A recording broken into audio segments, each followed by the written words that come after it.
The morning sun cast long shadows across the Afghan valley as Lieutenant Commander Jake Morrison studied the intelligence reports spread across his makeshift desk. The remote outpost buzzed with pre-mission energy, but something felt different about this operation.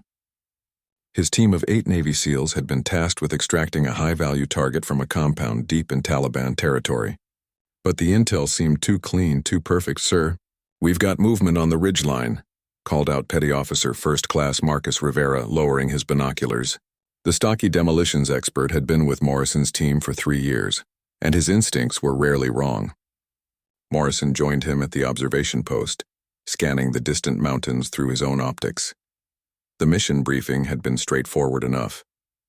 Abdul Rashid Hakim, a Taliban commander responsible for coordinating attacks on coalition forces, was reportedly hiding in a fortified compound 15 kilometers northeast of their position.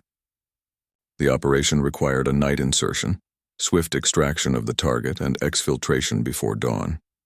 Intelligence suggested minimal resistance, with most enemy fighters having moved south to engage coalition forces near Kandahar. As the team prepared their gear, Morrison couldn't shake the feeling that they were walking into something bigger than anticipated. His men were professionals, each one handpicked for their specialized skills. Besides Rivera, there was Chief Petty Officer Tom Bradley, their medic and second-in-command. Petty Officer Second Class Danny Chen, their communications specialist, and 5 other seasoned operators who had conducted dozens of similar missions. The helicopter insertion went smoothly under cover of darkness. The Black Hawk dropped them 3 kilometers from the target compound, disappearing into the night sky within seconds. The team moved through the rocky terrain with practiced silence, their night vision goggles painting the landscape in eerie green hues. Morrison signaled for a halt as they reached their overwatch position. Below them, the compound sat nestled in a small valley, exactly as described in the intelligence reports. 2 small buildings connected by a covered walkway, surrounded by a low stone wall.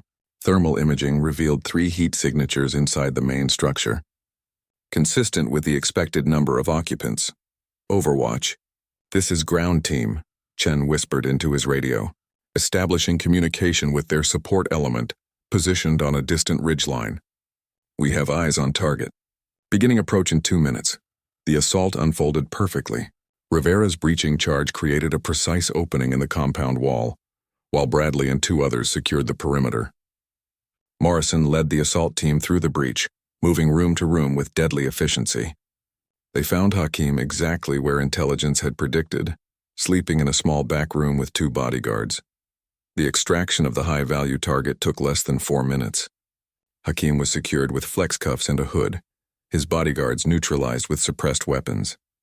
The compound was searched quickly for intelligence materials, yielding several hard drives and document folders that Chen secured in waterproof containers. "Package secured," Morrison reported as they prepared to leave. Moving to Extraction Point Alpha. The primary extraction point was a small clearing 2 kilometers south of the compound, where helicopters could land safely. The team began their movement, with Morrison leading and Bradley bringing up the rear with the prisoner. Everything had gone according to plan, almost too perfectly. They were halfway to the extraction point when Chen's radio crackled with an urgent transmission from their Overwatch team. "Ground team, be advised. We're seeing significant enemy movement converging on your position from multiple directions. Estimate 40 to 50 fighters moving in from the north and east." Morrison immediately called for a halt, his mind racing through their options. The extraction point was still a kilometer away, but the enemy was closing fast. Worse, the Overwatch team reported that the helicopters were being targeted by surface-to-air missiles and couldn't risk a landing. "Sir, we've got a problem," Rivera said, pointing to their south. Through his night vision scope, Morrison could see muzzle flashes in the distance. The enemy had anticipated their escape route and positioned fighters along their path to the extraction point. The trap was expertly laid. Intelligence reports had been compromised, and the entire operation was likely a setup from the beginning. The Taliban had allowed them to capture Hakim, knowing they could eliminate the entire SEAL team and recover their commander in the process.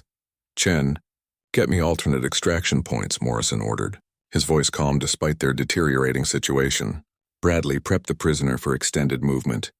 "We're going to have to find another way out."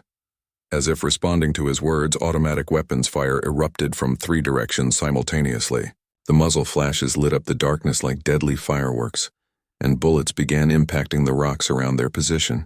Morrison's team immediately took cover, returning disciplined fire while he assessed their tactical situation. They were caught in open ground with limited cover, outnumbered at least 6 to 1, and cut off from their primary extraction route. The enemy had the high ground and appeared to be coordinating their attack with military precision. This wasn't the ragtag militia they had been briefed to expect. "Ground team, this is Overwatch," came the urgent transmission. "Enemy forces have you surrounded on 3 sides. Your only viable escape route is northeast toward the old bridge crossing. Be advised that route takes you directly through the village." Morrison studied his tactical map in the dim red light of his headlamp. The bridge was their only option, but it would mean moving through heavily populated terrain where civilians could complicate their rules of engagement. Worse, a bridge represented a natural choke point where a small number of defenders could hold off a much larger force. The sound of incoming mortars whistling overhead made the decision for him. The first explosion landed 50 meters to their left, showering them with rocks and debris. The second was closer, and Morrison knew they had perhaps minutes before the enemy adjusted their fire and began landing direct hits. "We're moving to the bridge," he announced to his team. "Chen, contact headquarters and inform them of our situation. Request immediate close air support and alternate extraction options. We're going to need all the help we can get." As they began their movement toward the bridge, Morrison couldn't know that their salvation would come from an unexpected source, or that the next several hours would test every skill they had learned in their years of training. The team moved through the darkness with Hakim secured between Bradley and Chen, while Morrison navigated using his GPS and night vision. Every few hundred meters they would halt to listen for pursuit, and each time the sounds of their hunters grew closer.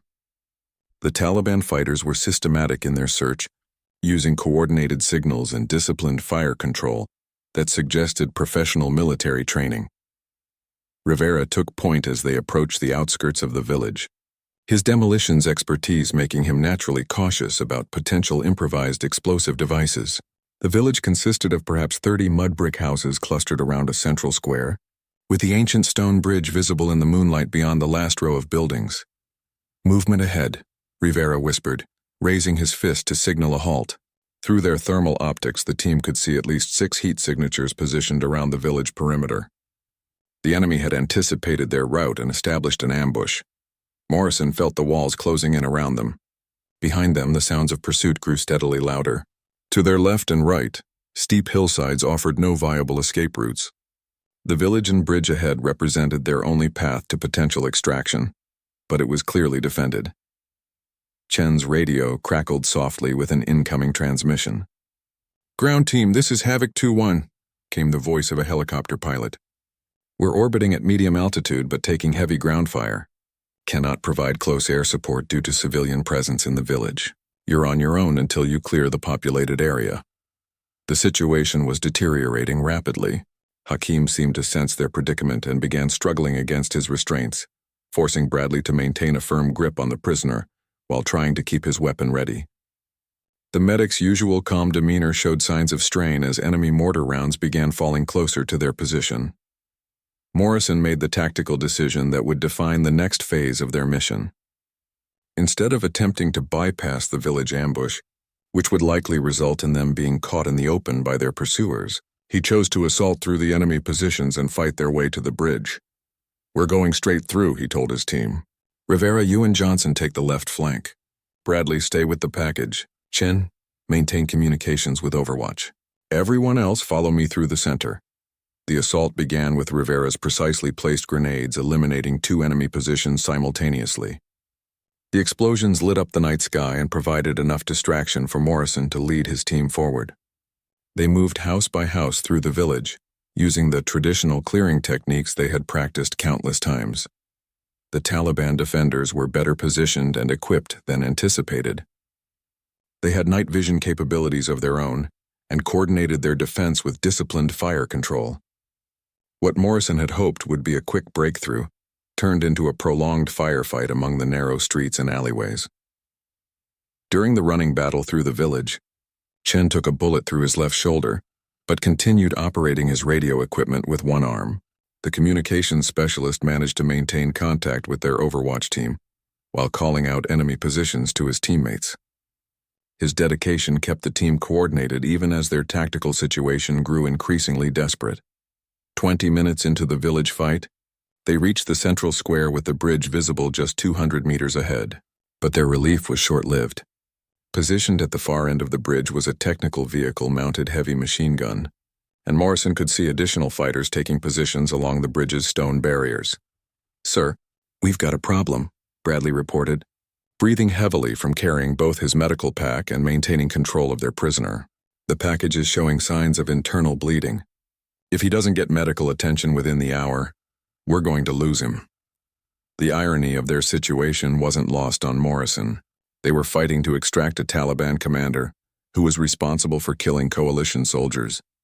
But their mission required keeping him alive long enough to interrogate him for actionable intelligence. Behind them, the sounds of their original pursuers had reached the village outskirts. Muzzle flashes and the distinctive crack of AK-47s indicated that the Taliban forces were closing the trap.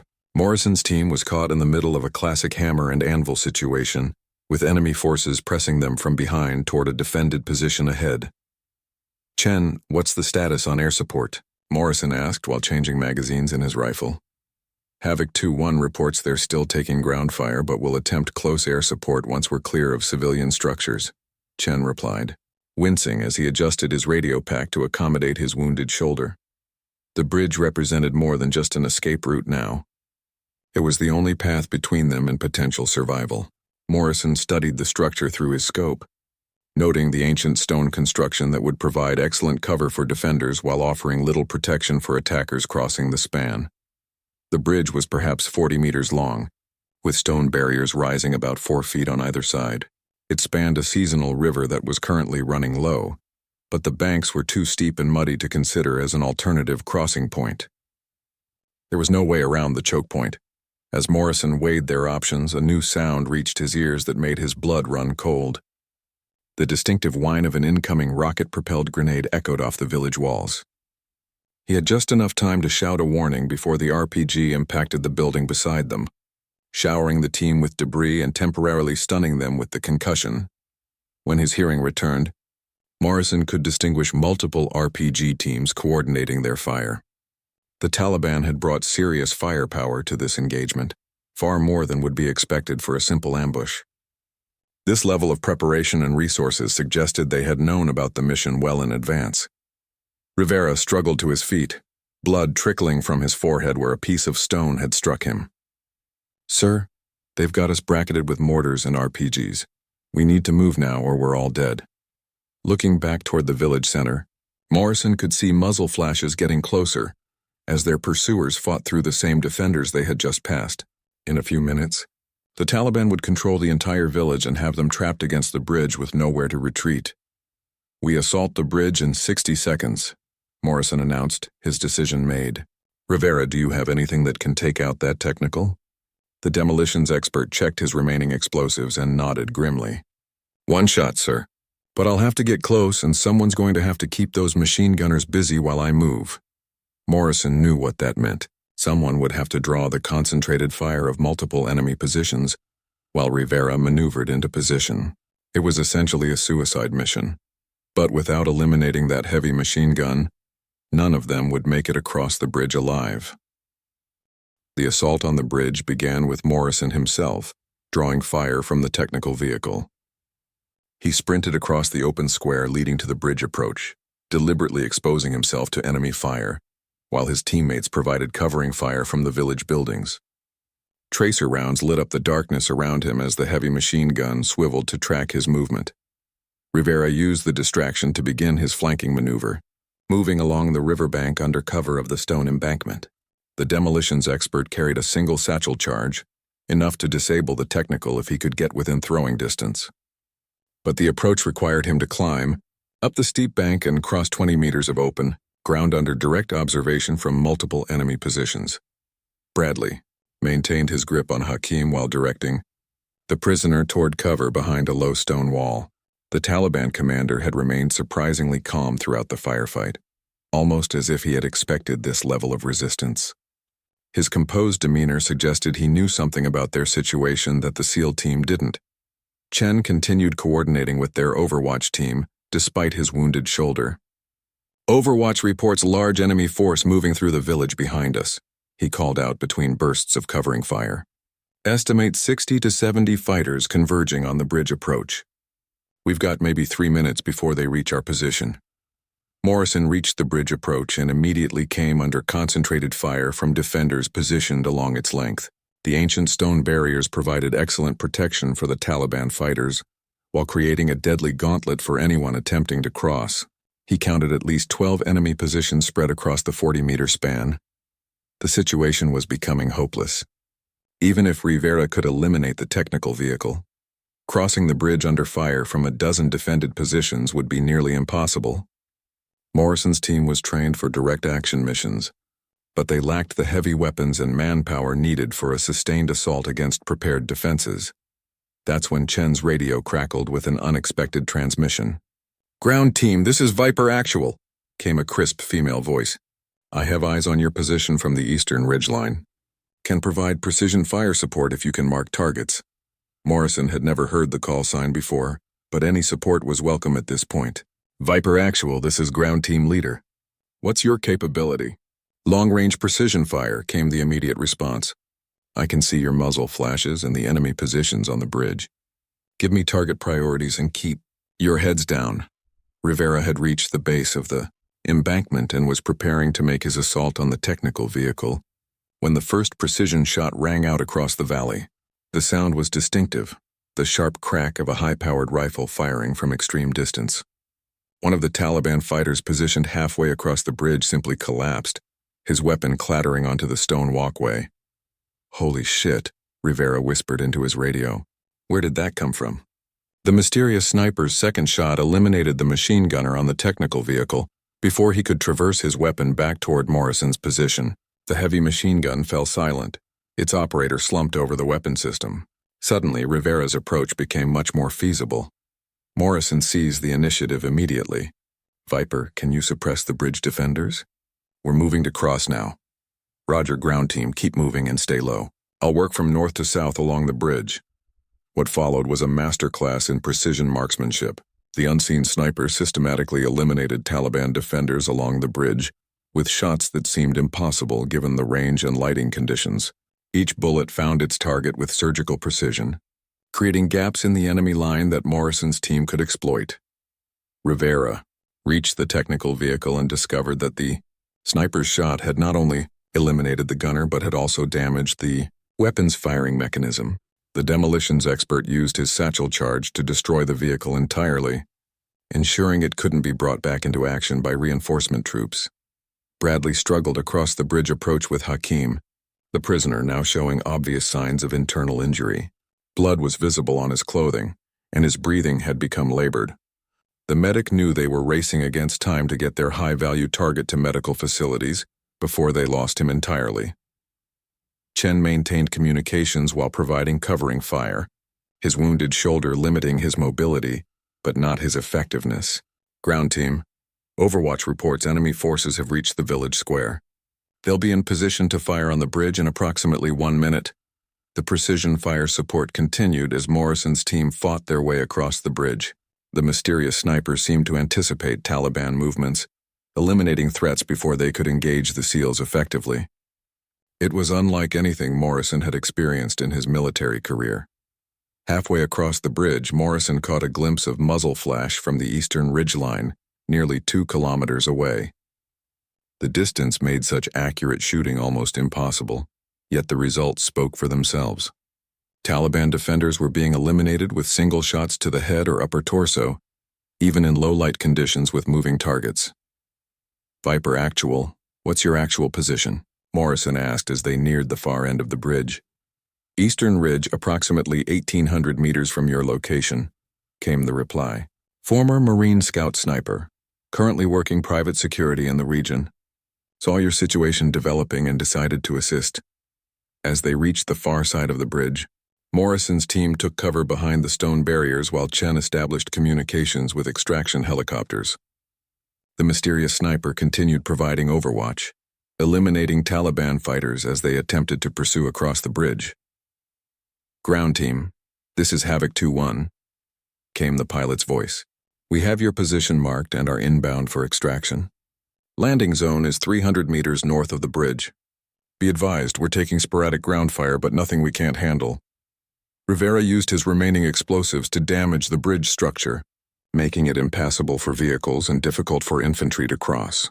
The ancient stonework was too solid to destroy completely, but he created enough damage to significantly delay any pursuit. Bradley continued working to stabilize Hakim during their movement to the landing zone. The Taliban commander's condition was deteriorating rapidly, but he remained conscious and alert.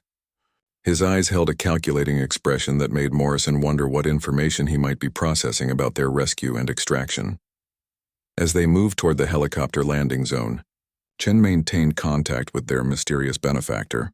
"Viper Actual, can you provide overwatch during extraction?" "Negative, ground team," came the reply. "I'm moving to a new position. You should be clear for pickup, but watch your 6. Some of those fighters made it across the river downstream and are trying to flank your extraction point." The warning proved accurate as Morrison's team reached the landing zone. Taliban fighters had indeed crossed the river at a ford several hundred meters downstream and were attempting to establish positions that would allow them to engage the extraction helicopters with small arms fire. Morrison's team established a defensive perimeter around the landing zone. As the sound of approaching helicopters grew louder, the Blackhawks were still 2 minutes out, but Taliban fighters were already maneuvering into positions that would allow them to engage the aircraft with rocket-propelled grenades during the vulnerable extraction phase. Rivera spotted the enemy, flanking movement first, identifying at least 8 fighters with RPGs moving through a small grove of trees toward high ground overlooking the landing zone. "Sir, we've got RPG teams positioning for shots at the birds," he reported, adjusting his rifle scope. The tactical situation was becoming critical again. Morrison's team had successfully crossed the bridge and reached their extraction point, but the Taliban had adapted their tactics and were now threatening to turn the helicopter landing into a deadly trap. The extraction aircraft would be sitting targets during the brief moments required to load personnel. "Havoc 2-1. Be advised you have RPG teams positioning to engage during extraction," Chen transmitted to the incoming helicopters. "Recommend high-speed approach and immediate departure. We'll suppress ground fire as much as possible." Bradley worked frantically to keep Hakim stable, using his medical supplies to address the internal bleeding while preparing for rapid loading onto the helicopter. The Taliban commander's condition had worsened during their movement from the bridge, and Bradley estimated they had perhaps 15 minutes before losing their high-value target entirely. The mysterious sniper's voice crackled over the radio one final time. "Ground team, this is Viper. I can see the RPG teams from my new position. We'll engage as targets of opportunity, but you're going to have to handle most of them yourselves." Morrison appreciated the assistance, but he knew his team couldn't rely on the unknown benefactor indefinitely. They had to assume responsibility for their own extraction security. He positioned his men to cover the most likely approach routes while keeping enough personnel available to load quickly when the helicopters arrived. The first Blackhawk appeared as a dark silhouette against the star-filled sky, its rotor noise echoing off the surrounding hills. The pilot was flying a tactical approach, staying low and fast to minimize exposure time to ground fire. The aircraft's door gunners were already scanning for threats with their night vision equipment. As the helicopter flared for landing, the Taliban RPG teams revealed their positions by firing simultaneously. 3 rocket-propelled grenades streaked through the darkness toward the aircraft, their trails visible as bright lines against the night sky. The pilot immediately initiated evasive maneuvers, pulling up and banking hard to the right. Morrison's team engaged the RPG teams with concentrated rifle fire, trying to disrupt their reload and re-engagement cycle. The mysterious sniper added precision fire from the ridgeline, eliminating one RPG team leader with a shot that dropped him just as he was preparing to fire a second round. "Havoc 2-1 taking hits," the pilot reported over the radio. "Port engine showing damage indicators. Attempting second approach from the east." The situation was deteriorating rapidly. With one helicopter damaged and unable to complete the extraction, Morrison's team would have to wait for the second Black Hawk while fighting off increasing numbers of Taliban fighters. Worse, the damaged aircraft was trailing smoke and losing altitude, forcing it to make an emergency landing several hundred meters from their position. Rivera made a command decision that probably saved the entire operation. He grabbed his remaining demolition charges and began moving toward the largest concentration of RPG teams, intending to eliminate them with a close assault. The move was tactically sound but extremely dangerous, requiring him to advance across open ground under fire from multiple positions. "Rivera, negative," Morrison called over the radio. "Too much risk for minimal gain." But the demolitions expert was already committed to his assault. He moved from cover to cover, using smoke grenades to obscure his advance while his teammates provided supporting fire. The precision sniper continued eliminating targets of opportunity, creating brief windows where Rivera could advance without drawing concentrated fire. Chen's radio suddenly came alive with multiple transmissions. "All stations, this is Overwatch. Large enemy force moving toward the extraction zone from the south. Estimate company-sized element with heavy weapons. ETA to your position approximately 10 minutes. The news hit Morrison like a physical blow. A company-sized Taliban force meant at least 100 fighters, likely with mortars and recoilless rifles in addition to small arms. His 8-man team couldn't possibly hold their position against those odds, especially while protecting a wounded prisoner and coordinating helicopter extractions. Bradley made the situation even more complicated with his next report. "Sir, the package is going into shock. I can stabilize him for transport, but he needs surgical intervention within the next few minutes or we're going to lose him." Morrison faced an impossible decision. They could attempt to extract immediately with the second helicopter, but that would mean abandoning the crew of the damaged Black Hawk to Taliban forces. Alternatively, they could try to hold the position long enough to extract everyone, but that would likely result in losing their high-value target and possibly the entire team. The second Black Hawk pilot made the decision for him. "Ground team, this is Havoc 2-2. I can see the crew of 2-1 moving toward your position on foot. I'm coming in for extraction of all personnel. Mark your position with infrared strobe." Chen activated their infrared beacon while Morrison's team prepared for rapid loading.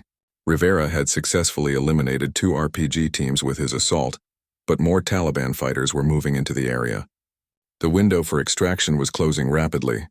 The mysterious sniper provided crucial overwatch as the second helicopter made its approach.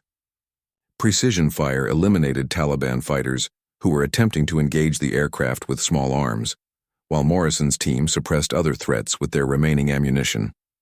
The coordination between unknown sniper and SEAL team was remarkably effective, despite their lack of previous training together. Havoc. 2-2 touchdown just long enough to load personnel before immediately lifting off again.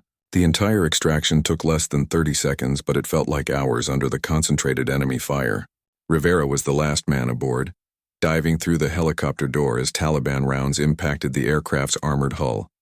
As they gained altitude, Morrison could see the damaged first helicopter burning on the ground below. The crew had successfully destroyed sensitive equipment before abandoning the aircraft, denying the Taliban access to communications equipment and navigation systems that could compromise future operations. Bradley worked to stabilize Hakim during the flight back to base, using the helicopter's medical supplies to supplement his own equipment. The Taliban commander remained conscious but was clearly in serious condition. Whether he would survive long enough for interrogation remained an open question. Chen established communications with their headquarters to report mission status and request immediate medical support upon landing. The communications specialist's shoulder wound had worsened during the extraction, but he continued operating his equipment with professional competence despite obvious pain. The mysterious sniper's final transmission came as they reached cruising altitude. "Ground team, this is Viper. Glad I could assist. Stay safe out there." The radio fell silent, and despite repeated attempts to re-establish contact, the unknown benefactor had disappeared back into the Afghan mountains. Morrison spent the flight back to base trying to process what had happened during their mission. The intelligence failure that led to their ambush, the sophisticated Taliban tactics and equipment, and the timely intervention of an unknown sniper all suggested their operation had been more complex than anyone had anticipated. The Black Hawk touched down at Bagram Airfield 45 minutes after extracting Morrison's team from the bridge landing zone. Medical personnel were waiting with stretchers and advanced life support equipment. Having been alerted during the flight about Hakim's deteriorating condition and Chen's shoulder wound, Bradley accompanied the Taliban commander into the field hospital while providing a detailed medical briefing to the surgical team. Despite the challenging circumstances of the extraction, his battlefield medicine had kept their high-value target alive long enough for professional medical intervention. Whether Hakim would survive surgery and be available for interrogation remained uncertain.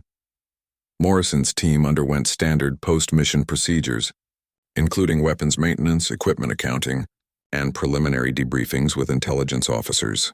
The loss of one Black Hawk helicopter and the near disaster at the bridge extraction site had drawn attention from senior command levels throughout the theater. Colonel Sarah Mitchell, the Special Operations Task Force commander, arrived at the debrief room within an hour of their return. Her presence indicated the mission's importance and the level of concern about how a routine extraction had developed into a major firefight requiring outside intervention. "Gentlemen, I need to understand exactly what happened out there," Colonel Mitchell began, settling into her chair with a thick folder of mission documents. "The intelligence picture we're getting doesn't match the resistance you encountered." Morrison provided a detailed account of the operation, from insertion to extraction, emphasizing the sophisticated enemy tactics and the unexpected level of organization among Taliban forces. The enemy had demonstrated night vision capabilities, coordinated fire control, and advanced knowledge of SEAL team procedures that suggested professional military training. Rivera added his observations about the enemy equipment and fortifications. "Ma'am, these weren't typical Taliban fighters. They had modern communications gear, thermal optics, and knew exactly how to set up interlocking fields of fire. Someone trained them well." Chen, his arm in a sling but still functional, described the communications intercepts he had monitored during the mission. The enemy was using encrypted radios and tactical call signs. They coordinated their movements like a conventional military unit, not insurgent fighters. Colonel Mitchell made notes while listening to their accounts, occasionally asking for clarification about specific tactical details. Her questions focused particularly on the intelligence failure that had led to their ambush and the identity of the mysterious sniper who had provided crucial fire support. "This sniper who assisted you," she said, reviewing her notes. Female voice claimed to be former Marine Scout sniper working private security.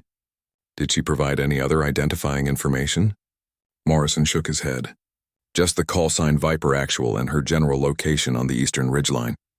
"The shooting was exceptional, ma'am. She was engaging targets at extreme range and low-light conditions with near-perfect accuracy." The colonel's expression suggested she might have an idea about the sniper's identity, but she didn't share her suspicions with the team. Instead, she moved on to questions about their intelligence preparation and mission planning. "The intelligence package for this operation came directly from CIA sources in Kabul," she explained. "The information about minimal resistance and Hakim's location was considered highly reliable. Someone either provided false intelligence deliberately, or the situation changed dramatically between the briefing and execution." Bradley returned from the medical facility with an update on their prisoner's condition. "Hakim is stable and conscious. The surgeons repaired internal bleeding from what appears to be an old wound that reopened during the mission. He's refusing to answer questions, but he's medically clear for interrogation." The news about Hakim's old wound was interesting. It suggested the Taliban commander had been injured previously, possibly in a way that made him more valuable for intelligence purposes. Morrison wondered if their mysterious benefactor might have known more about the target than she had revealed. Colonel Mitchell assigned Morrison's team to stand by status while intelligence analysts worked to understand the mission's implications. The level of enemy organization and equipment suggested Taliban forces were receiving support from professional military advisors, possibly foreign special operations personnel. 3 hours after their return, Chen received an encrypted message through official channels that would change their understanding of the entire operation. The communication came from CIA headquarters in Langley, Virginia, and was classified at the highest levels. "Sir, you need to see this," Chen told Morrison, handing him the decoded message. "It's about our mystery sniper." The message identified their benefactor as Captain Sarah Viper Rodriguez, a former Marine Scout sniper who had been presumed killed in action 18 months earlier during a classified operation in the region. According to CIA records, she had been working undercover to infiltrate Taliban support networks when her position was compromised. Instead of being killed or captured, Rodriguez had apparently survived and continued operating independently in the Afghan mountains. Her presence during Morrison's mission suggested she had been tracking the same intelligence networks that had set up their ambush, Colonel Mitchell called Morrison back to the briefing room after reviewing the CIA message. "Lieutenant Commander, what I'm about to tell you is classified beyond your current clearance level, but circumstances require me to brief you on Captain Rodriguez's situation." The colonel explained that Rodriguez had been part of a joint CIA Marine Corps operation targeting high-level Taliban financial networks. Her presumed death had actually been a cover story to allow her to operate deep undercover among enemy forces. For 18 months, she had been feeding intelligence back to friendly forces while maintaining her cover. "Her intervention during your mission may have compromised her position," Colonel Mitchell continued. "We're now working to extract her from the field before Taliban forces identify her as a coalition operative." Morrison understood the implications immediately.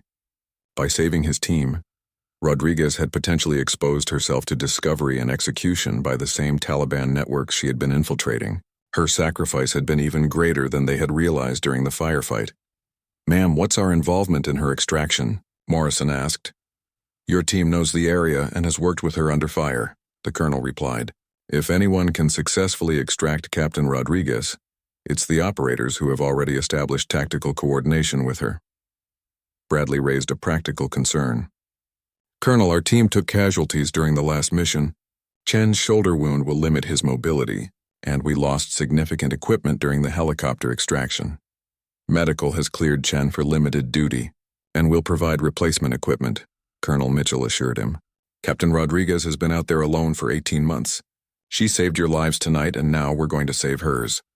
The mission planning session began immediately. Intelligence analysts provided Rodriguez's last known location based on the radio intercepts from Morrison's mission. She had been operating from a cave complex in the same mountain range where she had provided overwatch. During their bridge extraction, Rivera studied the topographical maps with particular interest in potential extraction routes. The mountainous terrain offered excellent concealment, but limited options for helicopter landings. Any rescue attempt would require careful coordination between ground forces and aviation assets. The cave system she's using extends for several kilometers through the ridgeline, the intelligence analyst explained, pointing to geological survey data overlaid on their tactical maps. "Multiple entrances and exits, which is good for her security but complicates our extraction planning." Morrison realized they were facing a time-critical situation. Taliban forces would be analyzing the previous night's engagement, trying to identify how their carefully planned ambush had been disrupted. Rodriguez's precision shooting from the eastern ridgeline would be a significant clue pointing toward her location. Chen, despite his wounded shoulder, volunteered to handle communications for the extraction mission. "Sir, I know her radio procedures and call signs. If anyone can establish contact without compromising her position, it's me." The planning session continued through the early morning hours as Morrison's team prepared for what might be an even more dangerous mission than their previous operation. Extracting a lone operative from hostile territory, while Taliban forces actively searched for her, would test every skill they had developed during years of special operations training. Colonel Mitchell concluded the briefing with a sobering assessment. "Gentlemen, Captain Rodriguez has been operating alone in enemy territory longer than any coalition operative in the current conflict. She survived by being smarter, better trained, and more ruthless than the people hunting her. But her position is now compromised, and time is running out." As Morrison's team prepared their equipment for the rescue mission, they knew they were about to discover just how much Captain Sarah Rodriguez had sacrificed during her 18 months alone in the Afghan mountains. The woman who had saved their lives at the bridge was about to become their most challenging extraction target ever.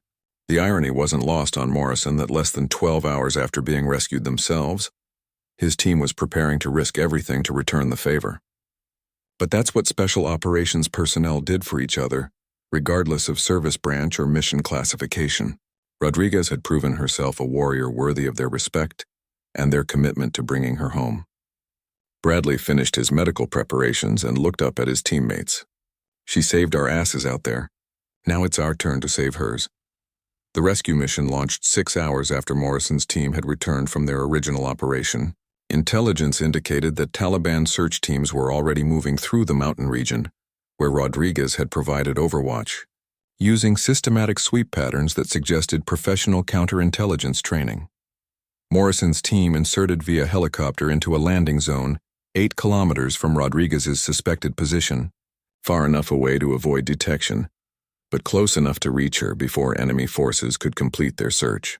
The terrain was even more challenging than their previous mission, with steep rocky slopes and limited cover. Chen established radio contact with Rodriguez within an hour of beginning their approach march. Her voice carried new tension when she responded to their coded transmission, indicating her tactical situation had deteriorated significantly since the bridge engagement. "Ground team, this is Viper," she transmitted using whispered communications. "I have multiple enemy search teams within 500 meters of my position. They're using tracker dogs and thermal imaging equipment. My window for movement is closing rapidly." Morrison adjusted their approach route based on Rodriguez's situation report. Instead of attempting to reach her cave position, they would establish an intermediate rendezvous point where she could break contact with pursuing forces and link up with the rescue team. Rivera took point for the movement through the mountain terrain, using his demolitions expertise to identify and avoid potential ambush sites where Taliban forces might establish observation posts. The enemy search pattern showed they understood Rodriguez's capabilities and were taking no chances with their pursuit. Bradley carried additional medical supplies, specifically requested for treating prolonged exposure, injuries, and malnutrition. 18 months of independent operation in hostile territory would have taken a severe physical toll on any operator, regardless of their training and preparation. The first sign of Rodriguez's presence was a Taliban search team that simply disappeared during what should have been a routine patrol sweep. Morrison's team found 3 bodies positioned to look like they had taken cover from sniper fire, but closer examination revealed precise knife wounds indicating close-quarters combat. "She's moving toward us," Chen reported after intercepting enemy radio transmissions. "Taliban forces are reporting contact with an unknown combatant approximately 2 kilometers from our position. They're requesting additional troops and air support." Morrison realized Rodriguez was fighting her way through enemy search teams to reach their rendezvous point. Her willingness to engage multiple opponents while operating alone demonstrated either exceptional confidence in her abilities or desperation about her tactical situation. The first visual contact with Captain Rodriguez came when she appeared at the rendezvous point, exactly on schedule despite the pursuing Taliban forces. Morrison was struck by how 18 months of independent operation had changed her appearance. She was lean to the point of being gaunt, with sun-darkened skin and eyes that seemed to assess threats continuously. "Marines don't leave Marines behind," she said simply when Morrison thanked her for saving his team at the bridge. "And apparently SEALs don't either." Rodriguez carried minimal equipment beyond her precision rifle and basic survival gear. Her clothing was a mixture of captured Taliban equipment and improvised repairs that allowed her to blend in with local population when necessary. She moved with the fluid efficiency of someone who had adapted completely to operating alone in hostile territory. The extraction became complicated when Chen's radio intercepts revealed that Taliban forces had identified their general location and were moving to surround the mountain area. Enemy commanders had apparently decided that capturing or killing Rodriguez was worth risking significant resources. "They're bringing in at least 200 fighters," Chen reported. "Multiple search teams with dogs, plus heavy weapons teams to cover potential extraction sites. They really want her dead." Rodriguez provided context for the enemy's intense response. "I've been disrupting their financial networks and eliminating key personnel for 18 months. They know who I am now, and they understand that letting me escape will mean continued operations against their leadership." Morrison made the tactical decision to alter their extraction plan completely. Instead of moving to a predetermined helicopter landing zone, they would have to fight their way to an alternate site while protecting Rodriguez and avoiding contact with superior enemy forces. Bradley conducted a quick medical assessment of Rodriguez during their brief halt. Despite her lean appearance, she showed no signs of serious illness or injury, that would impair her ability to move and fight. 18 months of survival in the Afghan mountains had actually improved her physical conditioning in many ways. The movement to the alternate extraction site required crossing a valley where Taliban forces had established observation posts on commanding terrain. Rodriguez's local knowledge proved invaluable as she guided them through routes that avoided enemy positions while maintaining progress toward their objective. There's a shepherd's trail that runs along the north slope, she explained, marking their route on Morrison's tactical map. Taliban forces don't use it because they think it's too exposed. But there are actually several covered approaches that provide concealment from their observation posts. Rivera's demolition skills became crucial when they encountered a Taliban checkpoint that couldn't be bypassed without significant delay. His precisely placed charges eliminated the position while creating the appearance of an airstrike, misdirecting enemy forces about the rescue team's presence and capabilities. Chen maintained communications with extraction helicopters while monitoring Taliban radio networks for information about enemy search patterns. His wounded shoulder limited his mobility, but his communications expertise kept the team connected with supporting forces throughout their movement. The alternate extraction site was a narrow ridge that provided adequate space for helicopter landing but offered limited options for defensive positions. Morrison's team would have to hold the site against potentially superior enemy forces while protecting Rodriguez during the vulnerable extraction phase. Rodriguez's assessment of their tactical situation was characteristically direct. Taliban forces know this area better than we do, and they have more fighters available. Our only advantage is surprise, and the fact that they don't know exactly where we're going. As they approached the extraction site, Morrison could hear helicopter rotors in the distance, indicating their ride home was approaching on schedule. But he could also hear the sounds of pursuing Taliban forces, suggesting the enemy had anticipated their route and was moving to intercept. The final phase of Captain Rodriguez's extraction would require everything Morrison's team had learned about fighting outnumbered in hostile territory, but this time, they would have the advantage of Rodriguez's 18 months of experience operating in these same mountains against these same enemies. "Ready to go home, Captain?" Morrison asked as they prepared to assault the landing zone. Rodriguez checked her rifle one final time and smiled grimly. "I've been ready for 18 months, Commander. Let's finish this." The final extraction began with Rodriguez eliminating 2 Taliban observation posts that overlooked their helicopter landing zone. Her precision shots came from a position Morrison's team couldn't even see, demonstrating the fieldcraft skills she had developed during 18 months of independent operation. Morrison's team secured the landing zone perimeter while Rodriguez provided overwatch from an elevated position. The combination of SEAL teamwork and her individual expertise created a defensive arrangement that maximized their limited personnel against superior enemy numbers. The extraction helicopters appeared as scheduled, but Taliban forces had anticipated their approach route and established positions to engage the aircraft with heavy weapons. Rodriguez immediately shifted her fire to suppress the anti-aircraft threats, while Morrison's team dealt with ground forces attempting to assault their defensive positions. Havoc 3-1, taking hits from multiple positions, the pilot reported over the radio. "We're going to need those ground threats suppressed before we can attempt landing." Rivera used his remaining demolitions to eliminate a Taliban heavy machine gun position that was engaging the helicopters with tracer fire. The explosion silhouetted several enemy fighters who were immediately engaged by Rodriguez's precision fire from her overwatch position.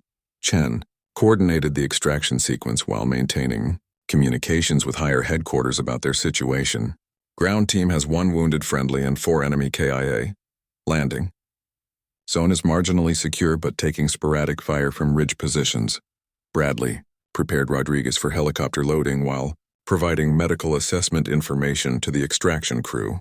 She's mobile and combat effective but showing signs of prolonged malnutrition and dehydration. Recommend immediate medical evaluation upon return to base.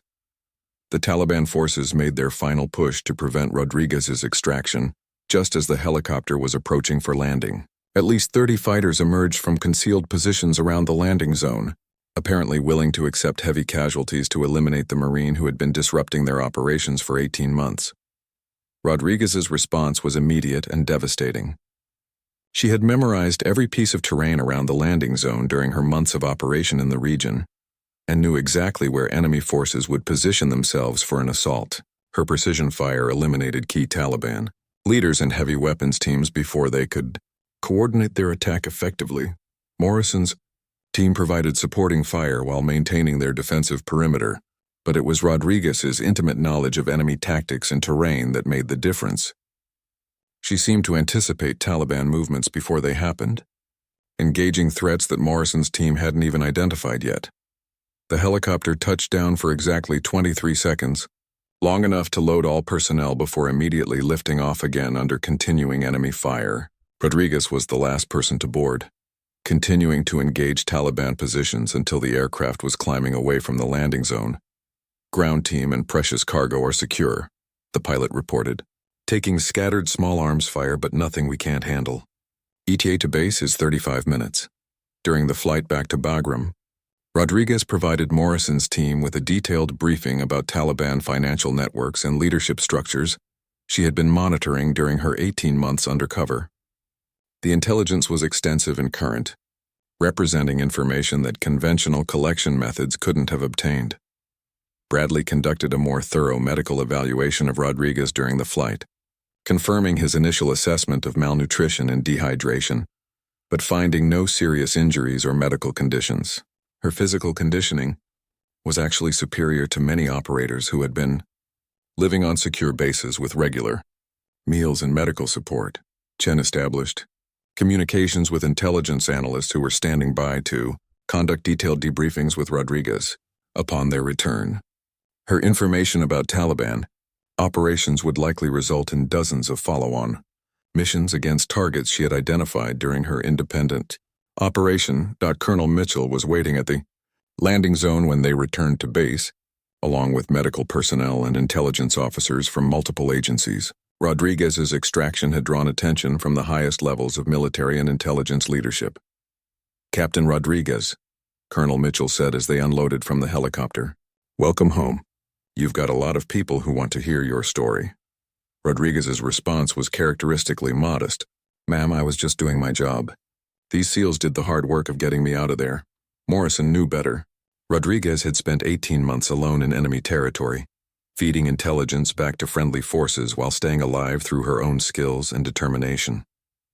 Her intervention during his team's bridge extraction had demonstrated expertise that few operators could match. The post-mission debrief revealed the full scope of Rodriguez's accomplishments during her time undercover. She had eliminated 47 high-value Taliban targets, disrupted financial networks worth millions of dollars, and provided intelligence that had prevented dozens of attacks on coalition forces. Rivera summed up the team's feelings during their final debrief session. "Ma'am, we've worked with a lot of good operators over the years, but Captain Rodriguez is in a class by herself. She saved our lives and continued her mission without missing a beat." Bradley added his perspective as the team medic. 18 months alone in hostile territory would break most people mentally and physically. She came out stronger than when she went in. Chen's assessment focused on her tactical skills and intelligence value. "The information she gathered during her independent operation will shape our understanding of enemy networks for years to come. She single-handedly ran the most successful intelligence operation of the entire conflict." Morrison's final report to Colonel Mitchell emphasized Rodriguez's exceptional performance and recommended her for appropriate recognition. "Colonel, Captain Rodriguez represents everything we aspire to in special operations personnel. Her sacrifice, skill, and dedication saved American lives and advanced our mission objectives beyond measure." Rodriguez herself remained characteristically humble about her accomplishments. During her final conversation with Morrison's team before being transferred to Washington for extensive debriefings, she focused on their professionalism during the extraction operation. "You came back for me when you didn't have to," she told them. "That says everything about the kind of operators you are. It was an honor serving alongside you, even if it was just for a few hours." Morrison realized that their brief collaboration had demonstrated something important about special operations forces. Regardless of service branch or mission classification, elite operators shared common values of courage, competence, and commitment that transcended institutional boundaries. The bridge where Rodriguez had provided precision fire support during their original extraction became a symbol of inter-service cooperation under the most challenging circumstances. Her willingness to risk her own operational security to save Morrison's team, and their determination to extract her despite the dangers, represented the highest traditions of American Special Operations Forces. 6 months later, Morrison received word that Rodriguez had been promoted and assigned to a special operations planning position in Washington. Her 18 months of independent operation in Afghanistan had provided her with insights into enemy operations that would influence American strategy for years to come. The Taliban commander Hakim, whose extraction had initiated the entire sequence of events, eventually provided intelligence that led to the disruption of several major attack networks. But Morrison knew that Rodriguez's contribution had been far greater than any single prisoner could have provided. The bridge in the Afghan mountains remained, scarred by explosives but still standing as a testament to the courage and skill of the American Special Operations personnel who had fought there. For Morrison's team, it would always represent the night they learned that heroes sometimes appear from unexpected directions when they are needed most.